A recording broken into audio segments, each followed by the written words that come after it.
সব কিছুর মালিককে আল্লাহ। কয়েকদিনের জন্য রাসূল বলেন কান্নাকা গরীবুন আও আবিরু সাবিলিন, একজন মুসাফির যখন গাড়িতে ওঠে টিকিট তো নেয়, টিকিট কাটে, টিকিট দিয়ে সে ঢাকা যাবে, বিমানে চট্টগ্রাম যাবে, বিদেশ যাবে, 6 ঘন্টার বিমানের ফ্লাইট। কিন্তু এই টিকিটের অর্থ এই নয় যে আপনার 20 নম্বর আসন আপনি পাইছেন, টিকিট পাইছেন, আপনি যদি গাড়ি নামার পরে গিয়ে বলেন 20 নম্বর সিটটা আমাকে দিয়ে দেন, দিবে? আপনি যেমন বুঝেন এই 20 নম্বর সিটটা তো আমার চিরস্থায়ী না, আমাকে আমার টাকার বিনিময়ে 3 ঘন্টা সফরের জন্য 20 নম্বর আসনটা আমাকে দেওয়া হয়েছে একটু আরামে আয়েসে বসবাস করার জন্যে। 3 ঘন্টা পরে আপনি চাইলেও আপনাকে রাখবে না, গাড়ির দরজা দিয়ে আপনাকে গার্ড ধরে না টেনে হেসড়ে নামায় দিবে। এই সিটের মালিক তো আপনি না, এই সিটের মালিক তো আমি না, এটা আমাকে অল্প সময়ের জন্য মালিকানা দেওয়া হয়েছিল। রাসূল করিম সাল্লাল্লাহু আলাইহি সাল্লাম বলেন আও আবিরু সাবিল, তুমি পথের পথিক যেমন সামান্য সময়ের জন্য একটা সিট পা, এই সিটের দাবি করতে পারবে না, এই সিট তাকে দিয়েও দেওয়া হবে না। নবীজি বলেন ঠিক এই পথিকের মতন তুমি থাকো, এই দুনিয়া তোমার না, তোমাকে দেওয়াও হবে না, এই ঘর তোমার না, তোমাকে দেওয়াও হবে না। অল্প সময়ের মধ্যে আল্লাহ পাক তোমাকে নিয়ে নেবেন কিছুদিনের জন্যে। এই জমিনের নাম জারি, এই জমিনের খারিজ নামার মধ্যে তোমার নাম আছে, 20 বছর আগেও ছিল না, 20 বছর পরেও থাকবে না। অল্প কিছুদিন তোমার নামে একটা দলিল আছে, তোমার নামে একটা খারিজের কাগজ আছে, কিছুদিন পরে এই কাগজ আবার তোমার হাতছাড়া হয়ে যাবে, আরেকজন এই জমিনের মালিক হবে।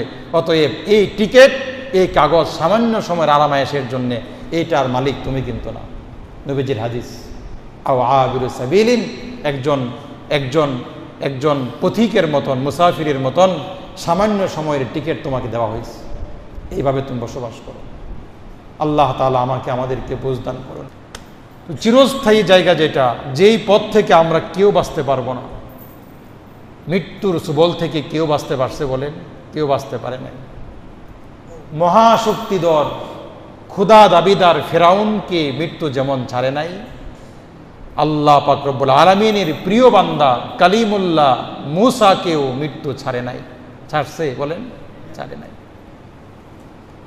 আল্লাহ দাবিদার, প্রভু দাবিদার জালিম নমরুদকে যেমন মৃত্যু ছাড়ে নাই, মাফ করে নাই, খলিলুল্লাহ আল্লাহর খলিল নবী ইব্রাহিম আলাইহিস সালাতু ওয়াস সালামকেও মৃত্যু মাফ করে নাই। করছে? করে নাই, করে নাই।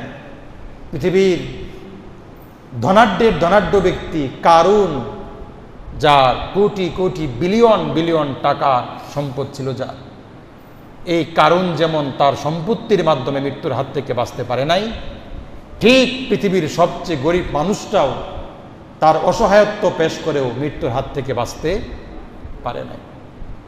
আবু জাহেল, আবু লাহাব, এই সমস্ত জালিম বেয়াকুবগুলো যেমন মৃত্যুর হাত থেকে মাফ পায় নাই, আল্লাহর হাবিব আখরি নবী সরকারে দু আলম মুহাম্মদুর রাসূলুল্লাহ সাল্লাল্লাহু আলাইহি ওয়াসাল্লামও মৃত্যুর হাত থেকে মাফ পায় নাই। পাইছেনি বলেন?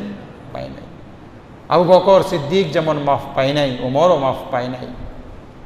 এই জায়গা থেকে কেউ মাফ পায় নাই। টুডে টুমোরো আপনিও মাফ পাবেন না, আমিও এই হাত থেকে বাঁচতে পারবো না। আল্লাহ বলেন ওয়া ইন্নামা তুওয়াফাউনা উজুরাকুম ইয়াওমাল কিয়ামা, নিশ্চিত মৃত্যু আছে, তোমাদের মৃত্যু হবে তোমাদের প্রতিদান কিয়ামতের দিন পাওয়ার জন্য। অতএব যে যেখানে থাকে যাই করি, নিশ্চিত মৃত্যুর হাত থেকে বাঁচার কোনো সুযোগ সম্ভাবনা আমাদের হাতে নাই। এজন্যে বাপ, আমার বাবা আমার কিচ্ছু না, আমার মা কিছু না, আমার স্ত্রী সন্তান কিচ্ছু না, এগুলো দুনিয়াতে আসার একটা মাধ্যম মাত্র, আসার মাধ্যম।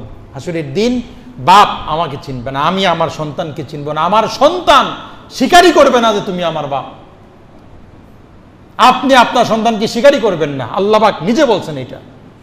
ইয়াওমা ইয়াফিরুল মারউ মিন আখিহি ওয়া উম্মিহি ওয়া আবি, আল্লাহ বলেন প্রত্যেকটা বাপ অস্বীকার করবে তুই আমার সন্তান, আমি বিয়ে করছি না, কিসের সন্তান, যাই এখান থেকে।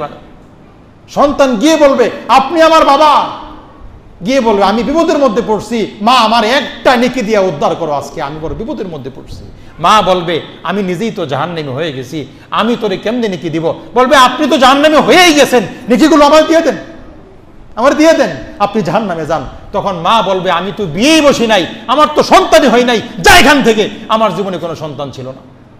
আল্লাহ নিজের জবানের কথা এটা। অতএব এই সন্তানের জন্যে হারাম কামাই করতেছি আমি, সন্তানের জন্য হারাম কামাই করতেছি আমি। বাপ হারাম ইনকাম করে সন্তানকে বাড়ি করে দে, সেই বাড়িতে সন্তান থাকে ডিজে পার্টি করে, আর বাপ কবরের মধ্যে শুয়ে জাহান্নামের আগুনের মধ্যে জ্বলে। দুনিয়া কেন? নিশ্চিত জানার পরে ওই কাজ কেন করলো? ওই যে আল্লাহ বলছেন যে আমি মনের মধ্যে একটু শখ দিয়ে দিছি, শখ, একটু আহ্লাদ দিয়ে দিছি, একটু কামনা বাসনা দিয়ে দিছি। কামনা বাসনা পূরণ করার জন্যে হারাম সম্পদ, হারাম টাকা, হারাম মাল।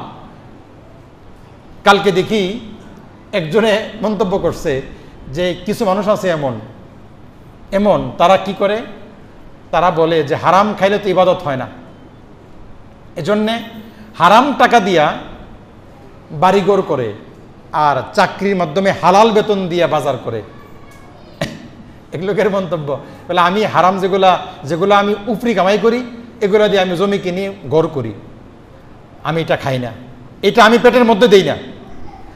আর যে টাকাটা আমি ওই আমার মূলত যেটা বেতন আছে, আমার স্কেল আছে, ওইটা দিয়ে আমি কি করি, আমি খাই। হারাম খেলে তো ইবাদত কবুল হবে না। চিন্তা করছেন বুদ্ধি কত? এজন্য হারাম দিয়ে বাড়িঘর করে আর হালাল দিয়ে কি বাজার করে। এই যে একটা বুদ্ধি, এটা কি মনে করেন? আল্লাহ তাআলা আমাকে আমাদের সবাইকে বোঝার তৌফিক দান করুন।